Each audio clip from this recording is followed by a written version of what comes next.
Hello বন্ধুরা, এই যে রান্না করবার জন্য এই যে শাক ভাজতে বসে গেছি, বেতো শাক। বরের তো ডিউটি আজকে থেকে শুরু হয়ে গেছে, আর আমার ডিউটি কোথা থেকে শুরু আর কোথায় গিয়ে শেষ হবে জানি না। ঠিক আছে, আমার ডিউটির কোনো টাইম টেবিল নেই।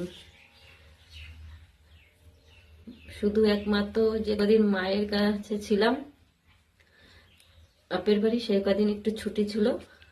আর নয় তো এখানেও যা, যেখানে থাকি ভাড়া বাড়ি সেখানেও তা।